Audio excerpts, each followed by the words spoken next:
Hello viewers, আসসালামু আলাইকুম। Welcome back to my channel. আজকে আমি আপনাদের সাথে শেয়ার করতে যাচ্ছি নারিকেল পুলি।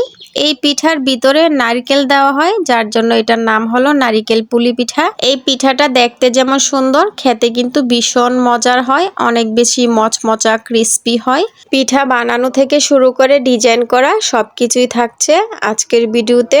আশা করব সম্পূর্ণ ভিডিওটি না টেনে দেখবেন। ফার্স্টে আমি পিঠা বানানোর জন্য একটা খামির তৈরি করে নিব।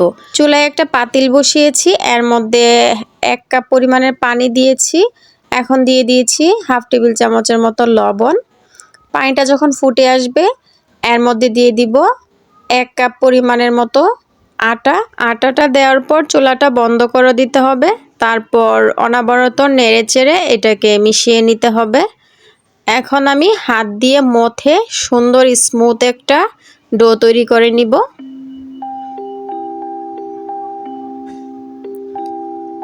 এখন আমি বড় বড় সাইজ করে লিচি কেটে নিব। আর রুটির সাইজটা কতটুকু রাখতে চাচ্ছেন, বড় না ছোট, সেই অনুযায়ী লিচি কেটে নিলেই হবে। আমি বড় বড় করে রুটি বানিয়ে নিব, একসাথে যেন 4-5টা পুলি পিঠা বানানো যায়। তো সেই অনুযায়ী কিন্তু আমি লিচিগুলা কেটে নিচ্ছি। তো সবগুলা একটা সাইডে রেখে একটা লিচি প্রথমে আমি মথে নিচ্ছি।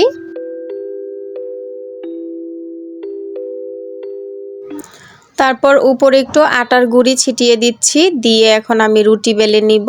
আর এই রুটিটা কিন্তু গোল করে বেলতে হবে না, আপনার যেমন খুশি আঁকা বাঁকা যেমন খুশি তেমন বড় করে একটা রুটি বানিয়ে নেবেন। রুটিটা কিন্তু আমি পাতলা করে বেলে নিয়েছি, কিন্তু সাইজে অনেকটাই বড় হয়েছে।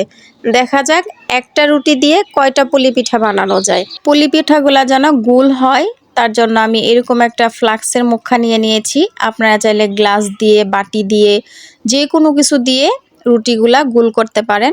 তা আজকে আমি এই ফ্লাক্সের মুখাটা দিয়েই গোল করে বানিয়ে নিব রুটিগুলা। আমার আজকের এই পদ্ধতিটা হলো যারা রুটি গোল করে বেলতে পারেন না তাদের জন্য। খুব সহজেই গোল গোল রুটি কিন্তু হয়ে যাবে। হাত দিয়ে ধরে চাপ দিলেই কিন্তু গোল রুটি হয়ে যাবে। এই তো দেখতেই পাচ্ছেন কত গোল করে রুটি হয়ে গেছে। একটা বড় সাইজের রুটি দিয়ে 4টা পুলি পিঠা বানানো যাবে।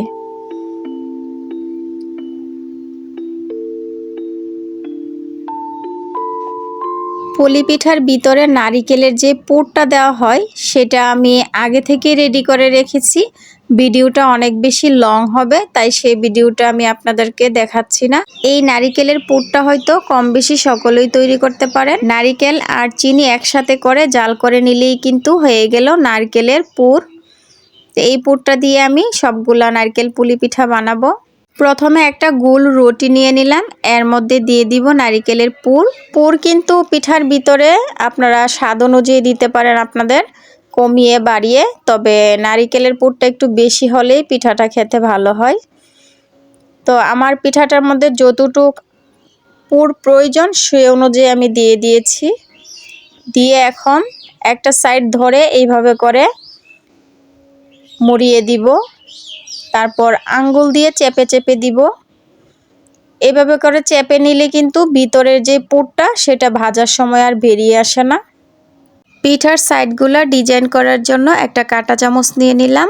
আর এই কাঁটা চামচ দিয়ে কিন্তু খুব ইজিভাবে ডিজাইনটা করে নেওয়া যায়। কাঁটা চামচের মধ্যে যেন পিঠাটা না লেগে যায়, তার জন্য একটু তেলের মধ্যে কাঁটা চামচটাকে চুবিয়ে নিচ্ছি। এরপর পিঠার মাঝখান থেকে কাঁটা চামচটাকে এইভাবে করে রেখে চাপ দিলে খুব সুন্দর একটা ডিজাইন হয়ে যাচ্ছে। এই ডিজাইনটা কিন্তু খুব সহজভাবে করা যায়, দেখতে ভীষণ সুন্দর লাগে।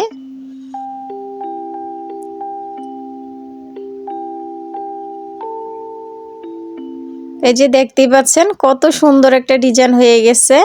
এখন আমি আর একটা পিঠা আপনাদেরকে বানিয়ে দেখাচ্ছি।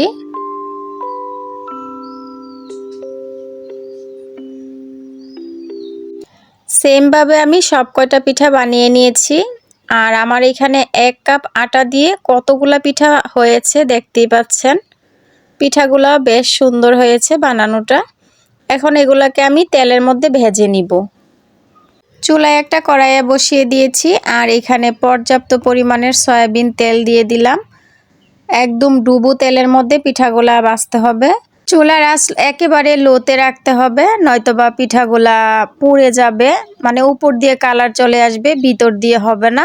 আর চুলার আঁচ কমিয়ে রেখে ভাজলে পিঠাটা ভিতর দিয়ে হবে, কালারটাও খুব সুন্দর হবে আর অনেক বেশি মচমচে হবে। আর খুব বেশি গ্যাঞ্জাগেঞ্জি করে ভাজতে যাবেন না, পিঠাগুলা কিন্তু ভেঙে যেতে পারে। পিঠাগুলা একটা সাইড হওয়ার আগ পর্যন্ত উল্টানো যাবে না। একটা সাইড যখন পারফেক্টভাবে হয়ে আসবে তখনই পিঠাগুলাকে উল্টাতে হবে। একটা সাইড হয়ে গেছে, এখন আমি পিঠাগুলাকে উল্টিয়ে দিব। চুলার আঁচটাকে একেবারে কমিয়ে দিয়ে একটু ধৈর্য সহকারে ভেজে নিলেই কিন্তু পিঠাগুলা সারা দিন পর্যন্ত অনেক বেশি মচমচা ক্রিস্পি থাকবে। পিঠাগুলা একটু উল্টিয়ে পাল্টিয়ে দিচ্ছি, কারণ পিঠাগুলা সব সাইড দিয়ে সমানভাবে ভাজা হয়নি। এভাবে করে উল্টিয়ে দিলে দুই পিঠই কিন্তু সমানভাবে ভাজা হয়। পিঠাগুলা কিন্তু কালার চলে আসছে, ভাজা হয়ে গেছে। চুলাটা বন্ধ করে তারপর আমি পিঠাগুলা তেল থেকে তুলে নিচ্ছি, নয়তোবা পিঠাগুলা পুড়ে যাবে। এইভাবে করে আমি ছেঁকে ছেঁকে পিঠাগুলা তুলে নিচ্ছি। চুলার আঁচটা কমিয়ে পিঠাগুলা ভাজার কারণে কিন্তু পিঠার কালার খুব সুন্দর আসছে এবং অনেক বেশি মচমচাও হয়েছে।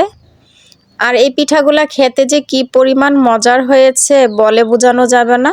নারিকেলের পুরে ভরা ভীষণ মজার পিঠা, একটা খেলে কিন্তু মন ভরবে না। আশা করছি আমার আজকের এই মজাদার নারিকেল পুলির পিঠা রেসিপি আপনাদের কাছে ভীষণ ভালো লেগেছে। আর যদি ভালো লেগে থাকে চ্যানেল সাবস্ক্রাইব করে লাইক কমেন্ট শেয়ার করে দিবেন। আজকের ভিডিওটি এই পর্যন্তই। আল্লাহ হাফেজ।